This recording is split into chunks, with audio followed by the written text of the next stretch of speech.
너무 두꺼워 번역을 하다 보니까 글자 숫자가 달라지잖아요. 그러니까 너무 많은 거예요. 그래서 상하권으로 나눕니다. 에스라 느헤미야도 원래는 한 권이었어요. 그런데 나눠 놓습니다. 뒤에 뒷부분에 있는 선지서들 호세아서부터 호세아, 요엘, 아모스 끝에 학개, 스가랴, 말라기 12권의 소선지서라고 하는 예언서가 있는데 이것도 다 한 권이에요. 히브리 성경은. 그래서 히브리 성경은 24권입니다. 그런데 우리는 39권이죠. 권수 차이는 있지만 사실은 내용은 그대로입니다. 상하권으로 나눠놓고 한 권의 12소선지서를 12권으로 쪼개놓고 하는 것입니다. 성경을 나눠놓은 것도 차이가 있지만 성경을 배열한 순서가 조금 달라졌어요. 그래서 히브리 성경과 우리가 가지고 있는 성경이 순서가 좀 다르다라고 하는 겁니다. 자, 역사서 중에 4권 여호수아, 사사기, 사무엘상하, 열왕기상하 이 4권을 신명기적 역사서라고 했는데 이걸 다른 말로 또 뭐라고 한다고요? 전기 예언서라는 겁니다. 그래서 역사서는 역사서인데 누가 이걸 역사를 쓴 것 같아요? 예언자들이 쓴 거죠. 예언자적인 관점에서 쓴 겁니다. 근데 예언자들이 무엇을 기준으로 이 역사서를 썼냐면 신명기를 기준 삼아서 신명기의 말씀대로 역사가 진행되어졌는지 왕들이 그렇게 통치했는지 사사시대의 사사들이 신명기의 그 말씀을 가지고 살았는지 안 살았는지를 후대의 예언자들이 예언자적인 관점으로 이 역사를 썼다라는 거예요. 그래서 이것을 전기 예언서라고 합니다. 그래서 여호수아, 사사기, 사무엘 상하, 열왕기 상하 이 4권을 신명기적 역사서 전기 예언서라고 하는데 전기 예언서 하면 또 무슨 예언서가 있겠어요? 후기 예언서가 있겠죠. 후기 예언서도 4권이 있습니다. 히브리 성경에 있는 거예요. 히브리 후기 예언서의 4권은 이사야, 예레미야, 에스겔 그리고 12소선지서 이렇게 4권이에요. 12소선지서가 한 권으로 되어 있었다고 그랬죠. 히브리서는. 그래서 이사야, 예레미야, 에스겔, 12소선지서 이 4권이 후기 예언서입니다. 그러면 우리가 생각하는 예언서 중에 다니엘서 또 예레미야, 애가 이것이 빠져 있어요. 이것은 히브리인들은 예언서로 보지 않고 다르게 보고 있다는 거죠. 그래서 이 순서가 조금 다릅니다. 자, 오늘 제가 이 신명기 10장의 말씀을 가지고 말씀을 전하기에 앞서서 신명기적 역사서가 전기 예언서다. 예언자적 관점에서 역사를 보고 있다라고 하는 거죠. 예언자들이 역사를 예언자적인 관점에서 역사를 쓰고 있는데 기준은 뭐다? 기준은 신명기라는 거예요. 후대의 예언자들이 지나온 역사를 여호수아 시대부터 북왕국, 남왕국이 다 멸망할 때까지 열왕기 상하까지 역사를 예언자적인 관점에서 썼는데 그 역사가 이 신명기적 역사서다. 그런데 그 역사를 기준하는 판단의 기준은 신명기다라고 하는 제 말씀 이해하시죠? 그 이 신명기적 역사서. 자, 그래서 오늘 이 본문을 우리 12절부터 10장 12절부터 22절까지의 본문이 예언자들에게는 굉장히 중요한 본문입니다. 그래서 이 본문을 10장 12절에서 22절까지의 본문을 이 히브리인들이 예언자들이 하나님을 경외하도록 하는 구절 해서 경외문이라는 타이틀로 이 본문을 따로 이야기하는 것입니다. 자, 12절에 이스라엘아라고 이거 누가 부르고 있는 거냐면 모세가 부르고 있는 거예요. 모세가 지금 모세의 설교한 본문입니다. 신명기는 광야 40년을 다 마치고 요단 동편에서 요단강을 건너만 가면 이제 가나안 땅인데 모세가 요단강 건너편에서 가나안 땅을 내다보면서 하나님의 말씀을 전하는 것입니다. 신명기를 읽다가 가장 슬픈 대목이 있어요. 신명기 5장에 가면 이 모세가 하나님께 기도합니다. 모세가 쭉 역사를 얘기하면서 너희들 때문에 내가 가나안에 못 들어가게 됐다. 이것도 저는 굉장히 인간적인 표현이고 사실은 모세의 실수가 있죠. 모세의 잘못이 있습니다. 근데 모세가 쓰니까 모세가 그렇게 쓰는 거죠. 하나님은 그걸 수정하지 않고 그대로 두십니다. 너희들 때문에 나도 못 들어갔다. 근데 내가 하나님께 가게 해달라고, 들어가게 해달라고 하나님께 간구했다. 근데 하나님이 뭐라고 하시냐면 이 일에 대해서 다시 내게 구하지 말라. 하나님이 기도하지 못하게 합니다. 저는 그 대목이요, 하나님의 슬픔입니다. 하나님이 그가 택하고 부르신 이스라엘 백성들을 40년 동안 이끌었던 민족의 영웅입니다. 모세를 가나안에 들여보지 못하고 들어가지 못하게 하고 모세를 죽이시죠. 이게 한편에서는 굉장히 슬픈 장면이지만 하나님의 깊은 사랑이 배어 있다고 저는 생각합니다. 만약에 모세가 이스라엘 백성들을 살아서 인도에 들어갔다면, 가나안에 들어갔다면 아마도 모세는 이스라엘 사람들에게 민족의 영웅 차원을 넘어서 그야말로 그들에게 하나님과 같은 신적인 존재가 되었을 것입니다. 근데 모세가 죽고 났을 때 신명기 후반부에 가면 모세 죽는 장면이 나오는데 모세가 죽었는데 아무도 그의 묘지가 어디 있는지 아무도 모르는 거예요. 묘지를 안다면, 묻힌 곳을 안다면 그 묘지가 신성화 될 것입니다. 이슬람 사람들이 메카를 성지순례하면서 맨 돌면서 마호멧의 무덤을 그렇게 하듯이 아마도 모세의 무덤이 신성시되고 성지가 되었을 것입니다. 근데 하나님이 모세의 시체를 사람들로 하여금 모르게 하셨죠. 마치 법궤도 그렇습니다. 하나님의 임재의 상징, 하나님의 임재의 상징의 핵심이 법궤라고 했는데 법궤가 없어졌습니다. 언제 없어졌는지 우리가 잘 모르죠. 어디 있는지 몰라요. 그래서 많은 사람들의 문학적인 상상력, 그래서 영화적인 주제가 돼서 도대체 법궤가 어디 있을까라고 하는데, 만약에 그 법궤가 지금도 남아있다면 그 법궤를 하나님의 상징인 그 법궤를 상징을 하나님으로 섬기고 우상화 되었을 것입니다. 모세가 이스라엘 백성들을 이제 요단 동편까지 인도에 와서 마지막으로 그가 자기는 못 들어가지만 나 못 들어가니까 화나고 못 먹는 감 찔러나 본다고 그러지 아니하고 마지막까지 온 마음을 다해서 충심을 다해서 진정 어린 권고 설교를 하고 있는 부분이 바로 이 본문입니다.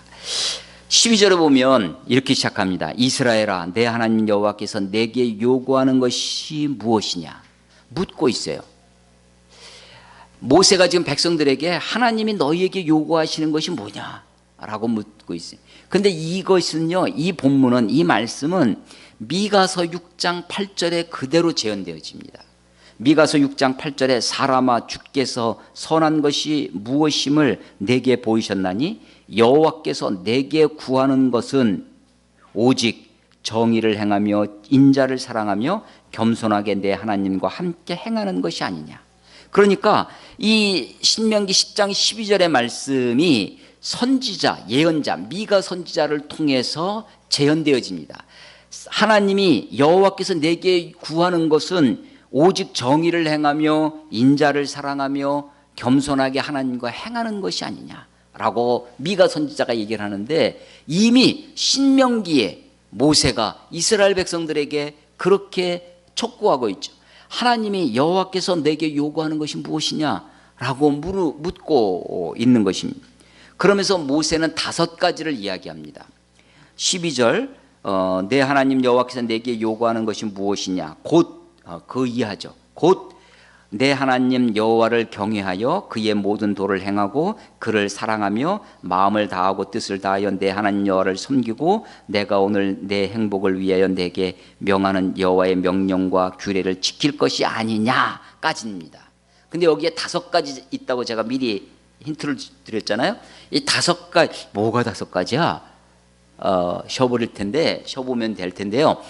아주 간단한 방법은 뭐냐면 영어 성경을 읽어보면 쉽습니다. 영어 성경에 보면요, 이게 투 부정사가 5개가 딱 나와요. 아주 문장이 깔끔하게 떨어집니다.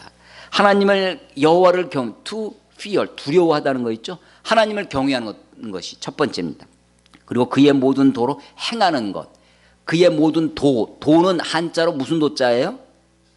길도자죠. 그래서 그의 길로 걸어가며 walk, to walk입니다. to walk in his way입니다. 그의 길로. 두 번째가 첫 번째가 하나님을 경외하라는 것입니다. 하나님을 두려워하라는 것입니다. 두 번째가 그의 길로 행하며, 그의 도로 행하며. 어떤 도냐면 그의 모든 도, 그의 모든 길로. 하나님이 가르쳐 주시는 어떤, 그 중에 내가 선택해서 어떤 걸로 가는 것이 아니라 하나님이 내게 가르쳐 주신 모든 길을, 그 길로 행하는 것입니다. 그리고 그를 사랑하며 to love him입니다. 그를 사랑하는 것. 마음을 다하고 뜻을 다하여 내 하나님 여호와를 섬기며 to serve입니다. 섬기는 것. 그 다음에 내가 오늘 내 행복을 위하여 내게 명하는 여호와의 명령과 규례를 지킬 것, to observe입니다. 그래서 5가지입니다. 이 5가지 다 하나님을 섬기는 거죠. 하나님을 경외하라는 것, 하나님을 사랑하는 것, 하나님의 말씀을 지키라는 것입니다. 하나님이 요구하시는 게 뭐냐? 근데 이 요구하시는 것이 다 너희의 행복을 위한 것이다 라고 하는 것입니다. 하나님이 우리들에게 요구하세요. 근데 여러분 생각해 보세요.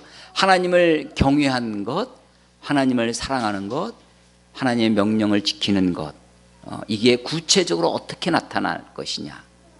예수님은 하나님의 이 구약의 율법을 요약하면 10계명, 10가지의 계명이 될 것입니다.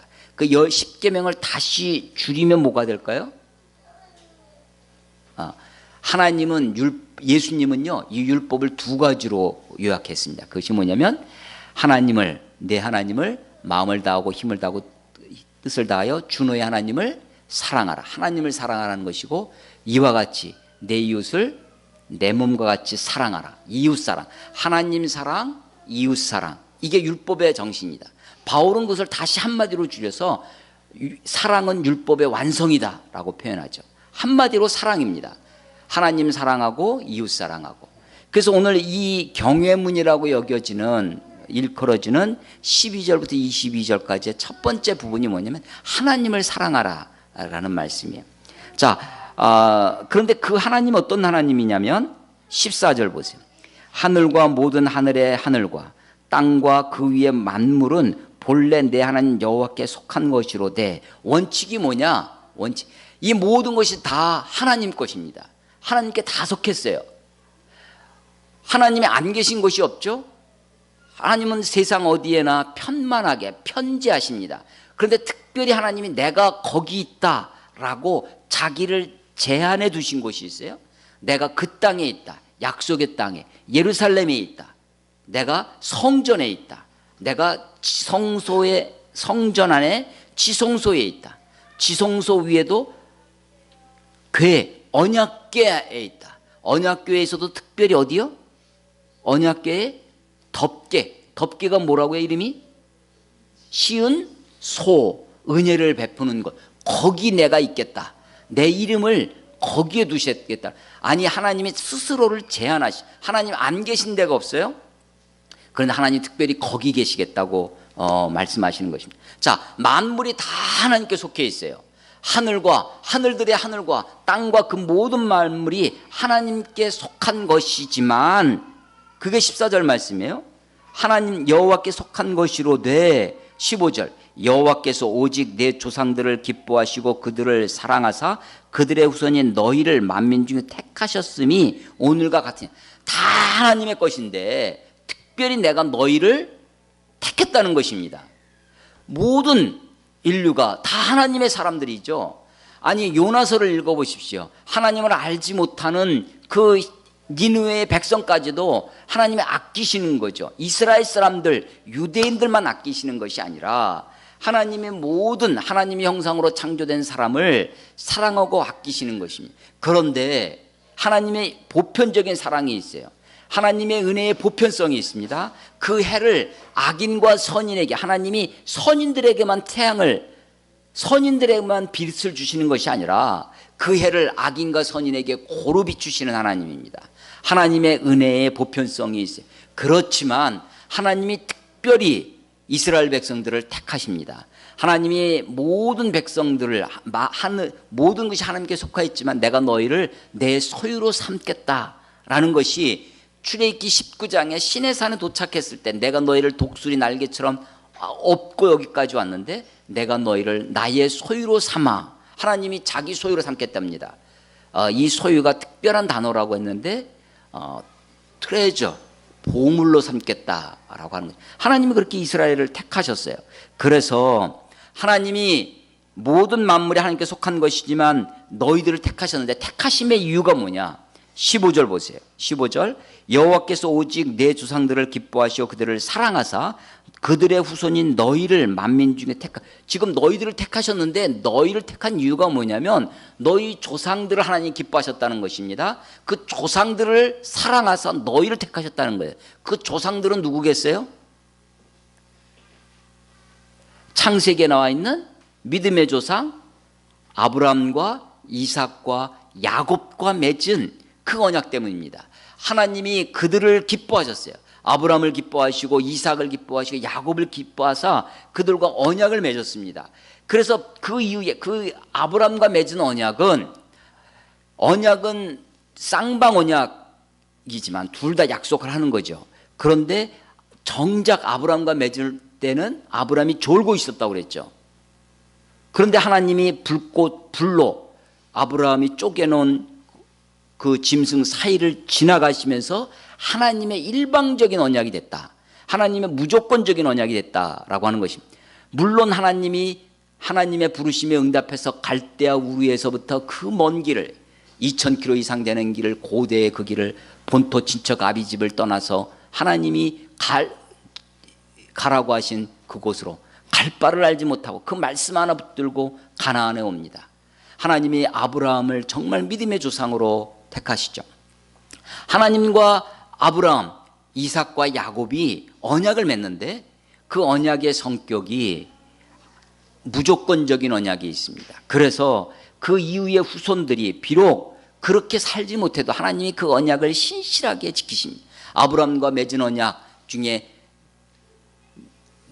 아직 자식이 하나도 없는데도 불구하고 텐트 바깥으로, 장막 바깥으로 나오게 하셔서 밤하늘을 보게 하십니다. 별을 세봐라. 별을 셀 수 있을진데 네 자손도 셀 수 있어. 저 별처럼 많게 하겠다고. 자식 하나 없는데 그렇게 약속을 하시죠. 나의 신실함이 아니라 그 자손들의 신실함이 아니라 아브라함과 이삭과 야곱과 맺은 그 언약 앞에 하나님이 신실하게 그들을 인도해 오셨습니다. 그래서 그들을 기뻐하시고 그들을 사랑하사 이제 400여 년 후에 이 히브리인들, 이스라엘 사람들을 너희들을 오늘과 같이 택하셨다라고 하는 것입니다. 하나님의 택하심, 하나님이 모든 것이 다 하나님의 것이지만 하나님이 특별히 너희들을, 우리들을 택하셔서 오늘 여기 있게 했다라고 하는 것입니다. 그래서 16절, 그러니까 너희들을 택하셨으니까 너희들은 어떻게 해라? 너희는 마음의 할례를 행하고 다시는 목을 곧게 하지 말라. 마음의 할례, 할자가 들어가는 단어가 또 뭐가 있을까요? 할자가 들어가는 거. 응? 할렐루야. 그 할자는 아닌데. 할자가 들어가는 거. 할복, 배를 자르는 거죠. 또 우리가 슈퍼에 가서 많이 할인하는 거. 또 일이 있으면 이렇게 일을 나눠주는 걸 뭐라 그래요? 할당. 그 다 자른다는 것입니다. 할례는 자르는 예예요. 뭘 자르느냐? 육체 일부, 남자 성기의 끝을 자르는 겁니다. 표피를 자르는 거죠. 이것은 왜 이렇게 됐느냐? 언약의, 그 아브라함과 맺은 언약의 아브라함이 하나님과 언약을 맺었는데 우리가 결혼하고 혼인하면 이 언약의 징표로 반지를 서로 주고받듯이 뭔가 징표가 아브라함에게 뭔가 아브라함이 그 언약의 확신을, 하나님은 상관이 없는데 지금 김정은도 두려워하는 게 그거 아니에요? 핵 포기 다 했는데 미국이 나 몰라라 하면, 오리발 내밀면 힘들어지니까 자기 체제를 보장해주고 할, 그게 그 뭔가 징표가 있어야 된다는 거죠. 하나님과 하나님과 아브라함이 언약을 맺었는데 15장에서, 창세기 15장 언약을 맺었는데 17장에 가서 언약의 징표를 줍니다. 언약의 징표를 육체의 한 부분을 자릅니다. 생명을 걸고 하는 거죠. 요즘의 포경수술과는 아주 다릅니다. 우리는 항생제도 먹고 진통제도 맞으면서 하죠. 아주 잘 드는 이 수술용 칼로 할 겁니다. 근데 고대 출애굽기 3장에 보면, 4장에 보면 이 모세가 모세의 자녀들이 할례를 받는 장면이 나오는데, 거기 보면 돌칼로, 돌을 물론 옛날 마제석기 간돌 그걸로 돌을 막 해서 날카롭게 한다고 한들, 우리가 무딘 이 부엌할 만큼 그렇게 될 수 있겠습니까? 그걸로 돌칼로 그걸 자르는 거예요. 항생제가 어디 있겠어요? 그러니까 결국 풀잎 같은 거, 약초 같은 거 겨우 붙들고 맸을 텐데 끙끙대며 아마 고생했을 것입니다. 그것을 우리가 추측해 볼 수 있는 것이, 창세기에 보면 한 성을, 세겜성 사람들을 할례를 받아야 야곱이 자기 딸과 디나와 결혼을 할 수 있겠다. 너희들 할례를 다 받아라 해놓고서는 할례 받고 한 3일쯤 지났을 때 끙끙대고 있을 때 다 죽이잖아요. 꼼짝 못하는 거예요. 육체 일부지만 사실은 생명을 걸고 하는 것입니다. 그 언약의 징표를 어디에 가져요? 남자 성기 끝에 가져요. 누가 보라고 하는 건가요? 그거는 자기가 보는 거예요. 남들에게 보여주는 것이 아닙니다. 이마에 표를 하면 누가 봐요? 나는 못 보고 남이 보죠. 근데 남자의 표피의 끝에 있으면 누가 봐요? 남은 다른 사람 보나요? 다른 사람 못 봅니다. 다른 사람에게 보여주면 그것은 요즘 하면 완전히 미투감이죠. 그러니까 이것은요, 자의식이에요. 은밀하게 자기 확신을 날마다 그것도 하루에 몇 번씩 자기 스스로 내가 하나님과 언약을 맺은 하나님의 백성이구나 라는 것을 자의식을 갖게 하는 것입니다. 생명을 걸고 하는 것입니다. 그런데 이것이 나중에는 이것이 껍데기만 남습니다. 할례를 받았다는 것 하나만으로 스스로 내가 하나님의 백성이다. 사실은 그것이 담고 있는 내용, 하나님의 백성으로서의 삶, 하나님의 백성으로서의 믿음, 이것은 없어지고 의식만 남아서, 할례는 누가 행하느냐? 낳은 지 아이가 태어나면, 아들이 태어나면 낳은 지 8일 만에 8일째 되는 날 할례를 행합니다. 태어나는 날짜가 다 다르잖아요. 요일이 다른데 8일을 무조건 쉬면 그날이 안식일이 될 수도 있어요. 유대인들은 안식일은 아무것도 안 합니다. 그야말로. 그런데 할례가 안식일에 걸리면 할까요, 안 할까요? 할례를? 눈치껏 어떻게 해요? 합니다. 할례는요, 안식일보다 더 중요해요. 근데 그 누가 자를까요? 할례를? 8일째 된 어린아이 누가 잘라요? 아버지가 자르거나 아니면 제사장이 자르거나 합니다. 근데 지금 모세가 지금 뭐라고 하느냐면, 이스라엘 사람들이 이제 가나안 40년 동안 이 광야를 돌고 가나안 목전에 와서, 너희가 이 모든 것이 하나님의 거지만 너희를 하나님이 특별히 택하지 않았느냐? 그러니까 너희들은 뭐 하라고요? 마음에 할례를 행하라는 겁니다. 여러분, 우리 아까 오늘 칠드런 타임에 모세를 부르셨는데 처음에는요, 모세가 안 가려고 합니다. 나는 나 같은 것이 내가 무엇이 간대 하면서 못 가겠다는 거예요. 출애굽기 3장에 보면 그 하나님과의 소위 밀당이 있습니다. 하나님이 여러 번 포기하지 아니하시고 모세를 부르세요. 내가 너와 함께 하겠다. 저는 아무 힘이 없습니다. 너 지금 손에 들고 있는 것이 뭐냐? 지팡이입니다. 던져봐라. 던지니까 뭐가 됐다는 거예요? 뱀이 되죠. 다시 잡아봐라. 그 지팡이가 됩니다. 네 손을 가슴에 넣어봐라. 넣어봐서 딱 뭐가 돼요? 문둥병이 되었습니다. 나병이 걸렸어요. 이 저주의 상징. 다시 넣어봐라. 깨끗해집니다. 하나님 그래도 못 가겠다는 거예요. 나는 말이 입이 둔하고 말이 어눌해서 못하겠다고. 사실은요 고대의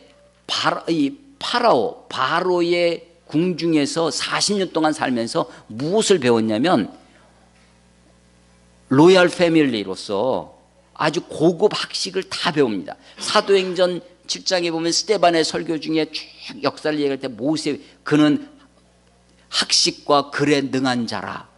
모세가요 결코 그런 사람이 아니에요. 그래도 40년 동안 양치기 하면서 그의 자의식이 쭈그러들 대로 쭈그러들었습니다. 양을 치면서 그 양이 난지 양똥 치면서 양을 끌고 다니면서 40년 동안 바로의 궁중에서 왕자의 I'm somebody 했던 나는 대단한 사람이라고 생각했던 그 자식이 완전히 무너지고 나는 아무것도 아니야. 이 가시떨기만 못해. 그러던 모세에게 하나님이 나타나신 거예요. 결국은 하나님이 화를 내십니다. 화를 내시면서 모세에게 가라고 명령하시는 거예요. 그럼 모세가 갑니다. 모세가 가는데 가다가 갈 때 자기 아내 십보라와 두 아들을 데리고 갑니다. 이 미디안 광야에서 애굽 이집트로 가는 사이에 갑자기 하나님이 모세를 죽이려고 달려드십니다. 모세가 막 죽어가고 있는 거예요. 아니 하나님 부르실 때는 언제고 모세를 죽이려고 하실 때는. 그런데 이 모세가 죽어가는 모습을 그의 아내가 보고서는요 왜 하나님이 이 모세를 죽이려고 하는지 펄뜩 깨닫습니다. 그래서 어떻게 하냐면 자기 두 아들을 데려다가 할례를 해요. 그리고 할례를 표피를 자르는 거잖아요. 그 가죽을 잘라진 그거를 모세 앞에 던지면서 이는 내 피난편이라 내 생명이라는 거죠. 생명과 같은 존재라고 던집니다. 그 모세가 살아나요. 이는 그가 할례 때문에. 그러니까요 지금 미디안 광야에 와서 이드로의 딸들과 결혼을 하죠. 십보라 두 아들을 낳습니다. 근데 이 아들을 할례를 안 했다는 거예요. 안 했다는 겁니다. 왜 안 했을까요? 모세가 우리 히브리인들은 할례를 해야 돼 라고 아내에게 이야기했을까 안 했을까요? 모르겠어요. 했는지 안 했는지. 근데 여하간 결과는 안 했습니다. 안 했는데 왜 안 했을까요? 그걸 이 십보라는 어떻게 알았을까요? 할례를 행해야 된다는 것을. 남편 모세가 할례를 행해야 된다라고 말했는데 아내 십보라가 아니 애들을 죽일 일이 있냐고 이 갓난아기를 자른다니. 어? 아마 아내 십보라가 말렸을 것 같습니다. 근데 이 지금 나그네로 망명객으로 와 있는 처가살이하고 있는 모세가 십보라가 말렸을 때 찍소리 했겠어요? 못했겠어요? 못하죠. 깨갱하고 못했습니다. 40년이 지났어요. 근데 하나님이 나타나셔서 모세를 부르셨습니다. 모세가 가고 있는데 막 죽어가는 거. 아니 죽을 이유가 없는데 갑자기 모세가 막 죽어가고 있는 거예요. 십보라의 머리에 뭐가 벌떡 떠올라요?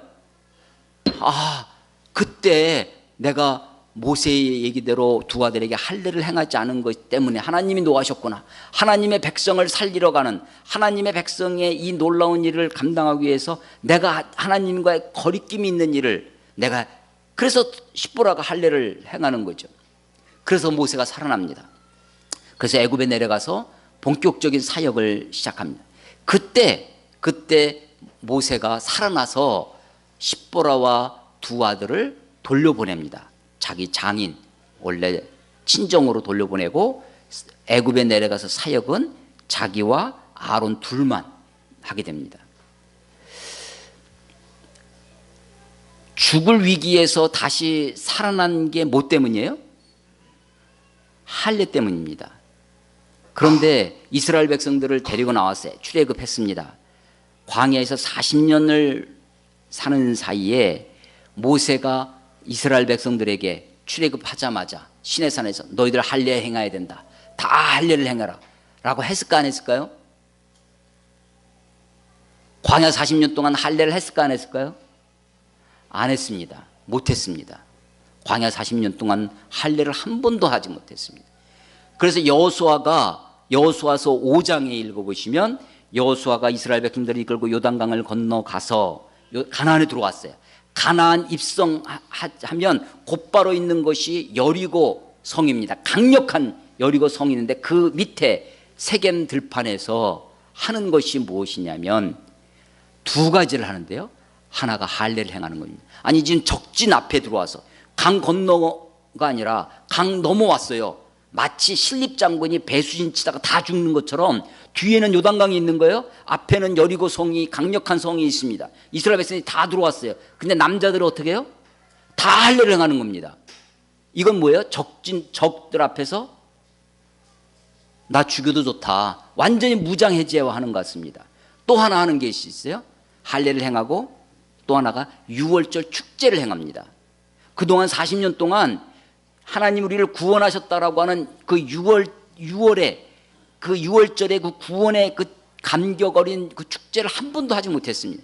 그래서 요단강을 건너와서 여호수아가 하는 것이 싸우기 전에, 전쟁을 하기 전에 내 생명은 하나님, 우리들의 생명은 다 하나님께 속한 것입니다 라는 몸으로 온 국민이, 온 백성, 온 민족이 그야말로 몸으로 표현하는 것이 뭐냐면 할례를 행하는 것입니다. 다 할례를 행했어요.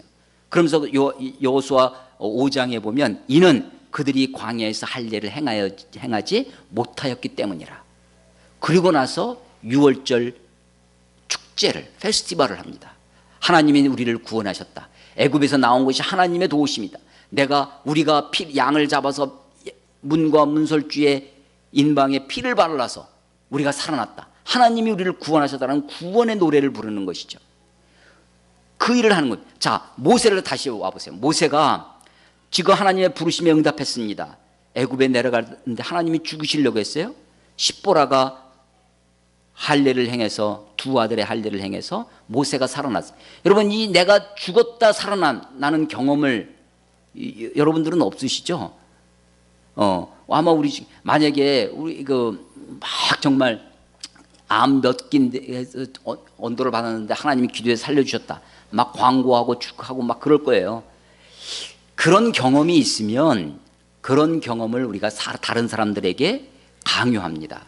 다른 사람에게도. 근데 모세가 할례 때문에 죽다 살아난 모세가 광야 40년 동안 할례를 이스라엘 백성들에게 안 했다는 거예요. 안 했다는 것입니다. 그리고 지금 여기에 와서 그러므로 너희는 마음에 할례를 행하라.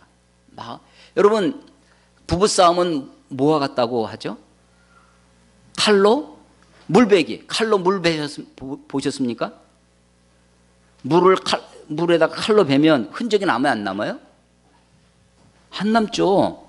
그런 것이 부부싸움이라는 거예요. 자, 마음의 할례, 아니 육체의 할례를 행하면 몸의 일부를, 표피를 자르면 양피를 자르면 그것이 남죠, 흔적이. 근데 마음의 할례를 행하는 건 안 남는 것입니다. 할례, 자르는 거예요. 마음을 잘라요. 마음에 어떤 마음을 자르면 좋을까요?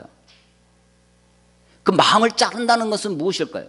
그런데 이 마음의 할례를 행하고 이것은 이 신명기적 역사서를 전기 예언서라고 했다.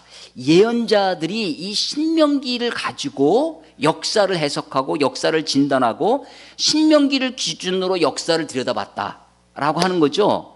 그래서 이것이 예언자들에게 신명기가 굉장히 중요한 책이 됩니다. 예레미야 4장 4절에 가면 예레미야 4장 4절에도 유대인과 예루살렘 주민들아 너희는 스스로 할례를 행하여 너희 마음 가죽을 베고, 지금 낳은 지 8일 만에 육체 일부를 자르는 할례는 누가 할례를 하는 거냐면 아버지가 혹은 제사장이, 남이 하는 겁니다. 남이. 그런데 이 마음의 할례는 누가 하는 거예요? 스스로 하는 겁니다. Circumcise yourself. 너 스스로 자르는 거예요. 내 마음이. 근데 마음 예레미야는 그것에 더 강조를 해서 마음 가죽을 베라고 돼요.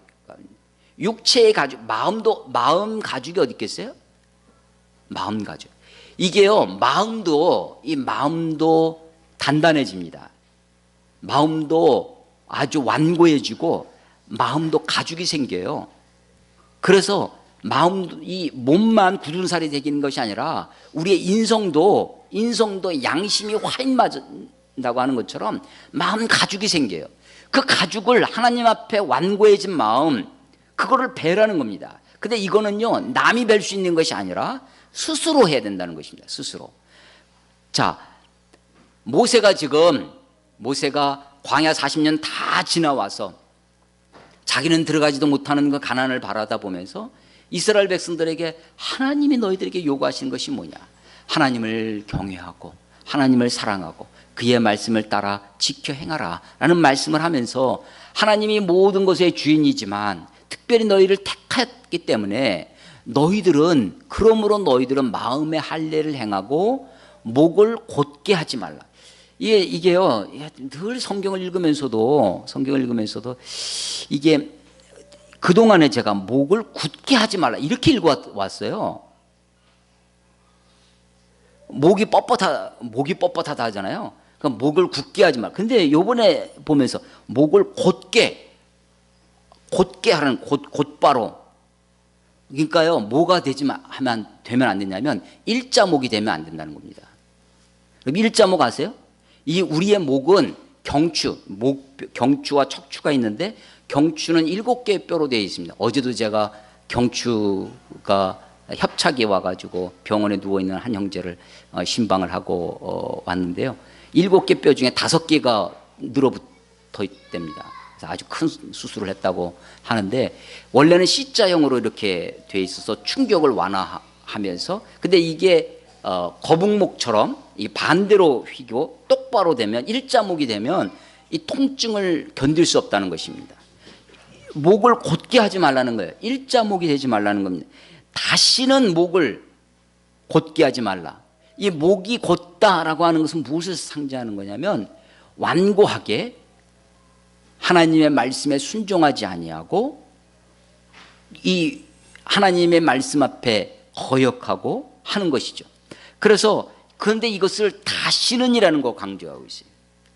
우리 한 목사님이 여러분들 다 잘 아시는 목사님인데 아주 입에 달고 사시는 것 중에 하나죠. 하나님께서 주어와 동사로 역사하시고 하나님이 주어와 동사 그 말씀의 핵심은 하나님이 모든 것을 주관하시고 하나님이 행하시고 우리는 하나님의 종된 것으로 주님께 순종하며 나아가자라고 하는 거죠. 그런데요, 사실은 문장에서 부사가 굉장히 중요합니다.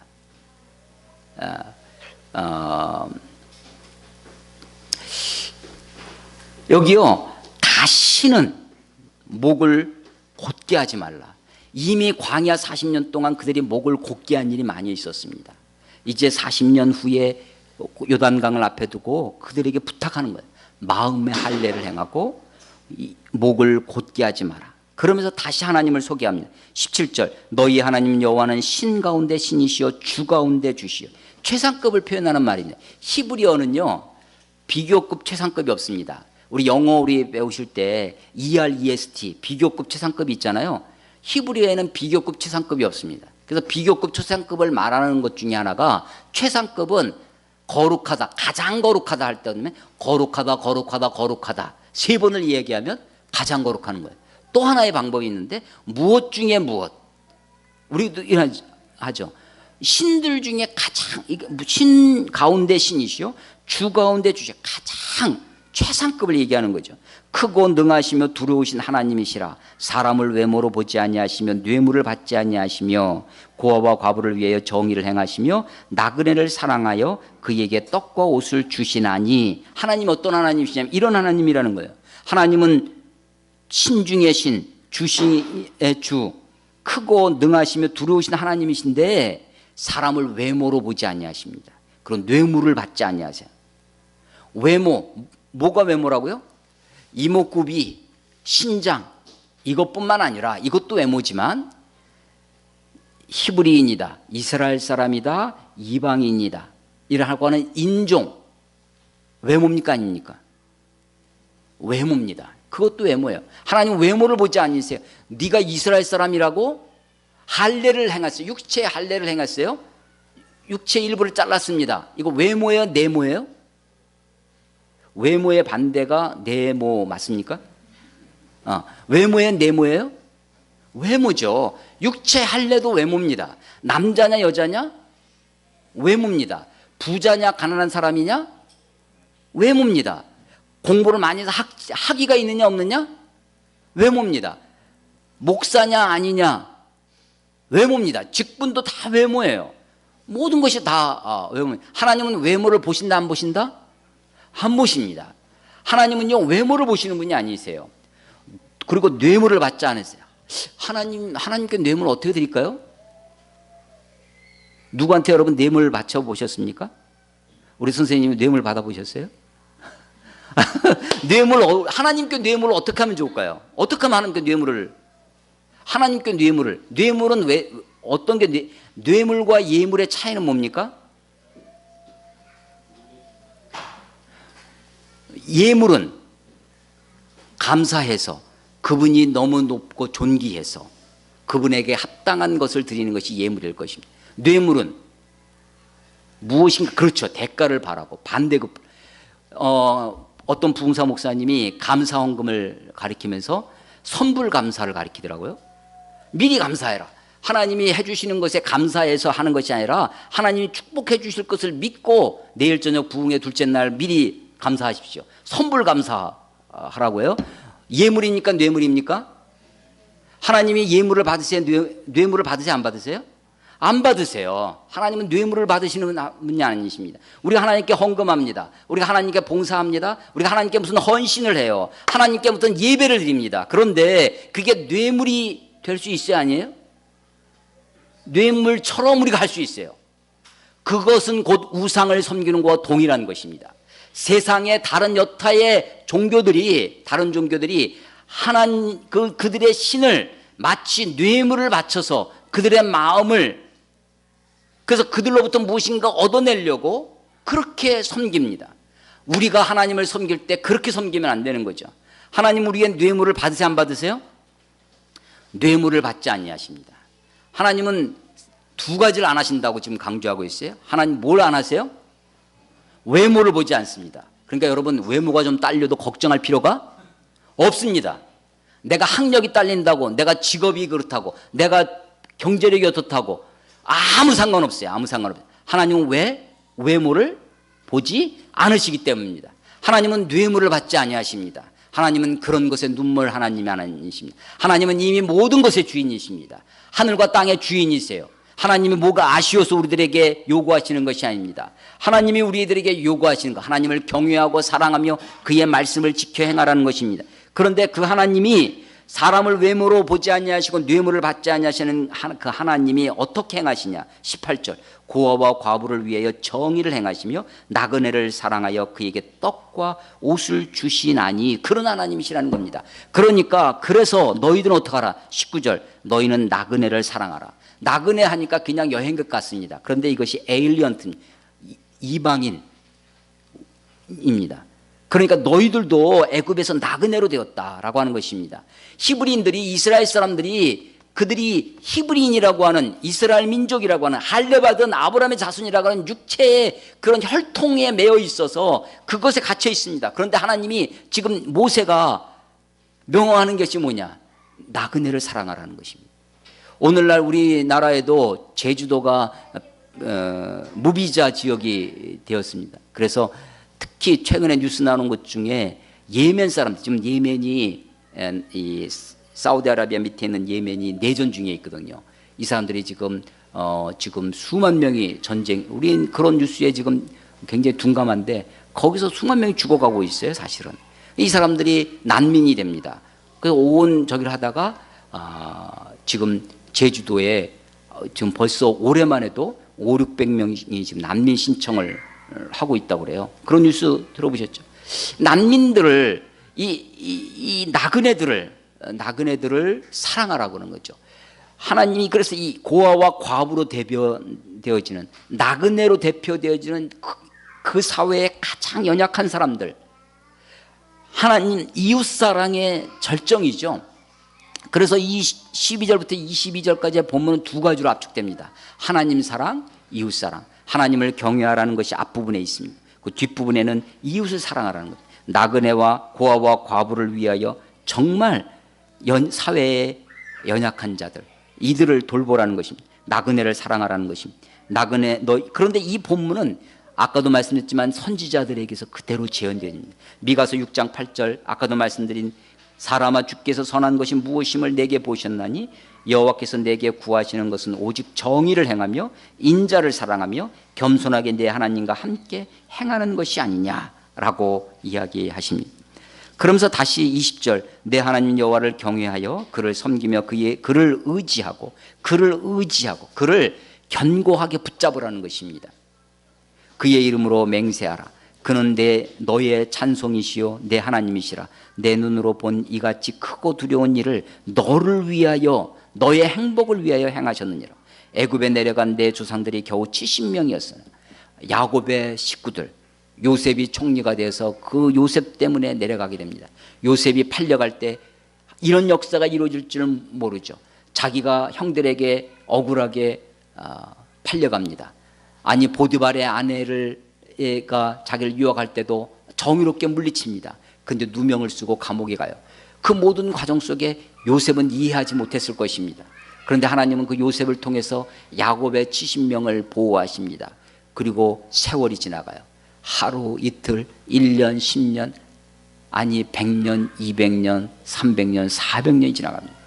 아마 이 이스라엘 사람들은, 히브리인들은 하나님의 언약을 다 잊어버렸을 것입니다. 노예로 살아갑니다. 애굽의 바로가 그들을 학대하기 시작합니다. 남자아이가 태어나면 죽이라고 하고 산파들을 통해서 죽이라고 하지만 그게 잘 안 되니까 결국은 나일강에 갖다 버리게 합니다. 그래도 하나님이 이스라엘을 그 고통 속에서 더 번성하게 하셔서 수백만 명의 하늘의 별과 같이 많은 민족으로 키우십니다. 내가 받는 이 고통, 내가 지금 오늘의 삶을 살아갑니다. 하나님의 어떤 뜻이 있는지 우리는 잘 알 수 없습니다. 그러나 하나님이 역사의 주인 되신 하나님, 모든 만물의 주인 되신 하나님이 이 역사를 붙들고 이끄십니다. 70명이 됐던 그 히브리인들을, 야곱의 자손들을 하늘의 별과 같이 많은 민족으로 키우시는 것입니다. 하나님이 어떤 분이신지를 잘 보십시오. 하나님이 우리들에게 행하신 일을, 크고 두려운 일을 기억하십시오. 그러므로 우리가 우리 자신을 향해서 마음의 할례를 행하고 목을 곧게 하지 말고 이웃을 사랑하는 삶으로 나타나야 할 것입니다. 모세는 지금 자기는 비록 가나안에 들어가지 못하지만 하나님이 더 이상 이 일을 위하여 가나안에 들어가게 해달라고 기도하지 말라고 말씀하시는 그 슬픔을 안고서도 이스라엘 백성들에게 하나님이 너희에게 요구하는 것이 무엇이냐, 이 요구는 정말 너희들의 행복을 위한 것이다, 너희들을 위하여 행하시는 것입니다. 그렇습니다. 물고기가 어항을 떠나서 자유를 구가할 수 없습니다. 기차가, 열차가 철길을 떠나서는 전복될 뿐입니다.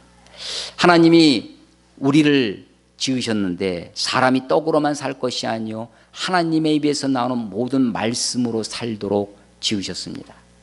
우리가 먹을 것이 혹은 우리의 삶의 어떤 다른 필요들 때문에 행복해지거나 그것이 우리들을 근본적으로 참 만족하게 해줄 수 없다는 것을 알게 됩니다.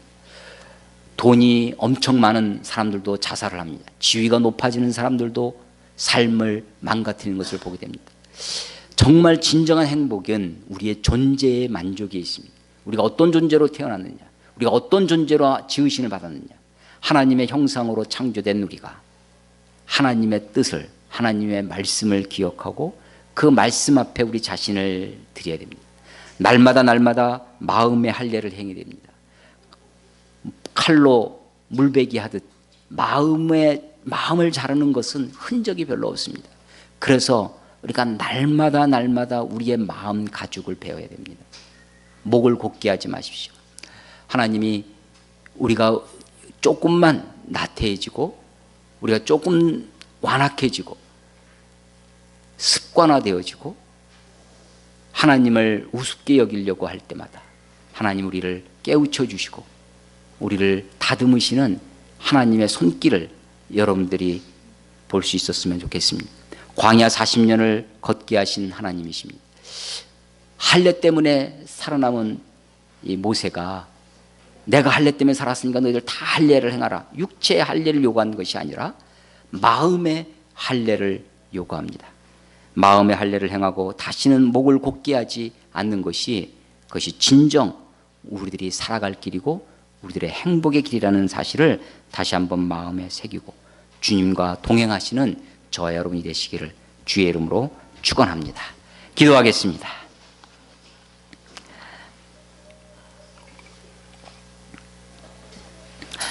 하나님 아버지, 완악한 마음과 교만한 마음으로 하나님의 은혜를 쉽게 잊어버리고 내 힘, 내 능력이라고 말하기를 좋아하는 자고하기 쉬운 우리 인생들을 주께서 아주 버리지 아니하시고 다시 부르시며 다시 깨닫게 하시고 다시 한번 우리의 마음 가죽을 벨 수 있도록 마음의 할례를 행하라고 목을 곧게 하지 말라고 말씀하시는 하나님의 말씀 앞에 참으로 우리가 겸손하게 허리를 동이며 나아갈 수 있도록 하나님 인도해 주시옵소서. 사람아, 주께서 선한 것이 무엇임을 내게 보이셨나니 여호와께서 내게 구하시는 것은 오직 정의를 행하며 인자를 사랑하며 겸손하게 내 하나님과 함께 행하는 것이 아니냐라는 선지자의 말씀을 다시 한번 마음에 새기게 하여 주시옵소서. 하나님을 사랑하고 이웃을 사랑하며 이 땅에서 우리에게 주어진 인생을, 주어진 삶을 최선을 다하여 아름답게 살아갈 수 있도록 하나님 날마다 힘주시고 용기를 더하여 주시옵소서. 주님을 의지합니다. 예수님 이름으로 감사하며 기도드렸사옵나이다. 아멘.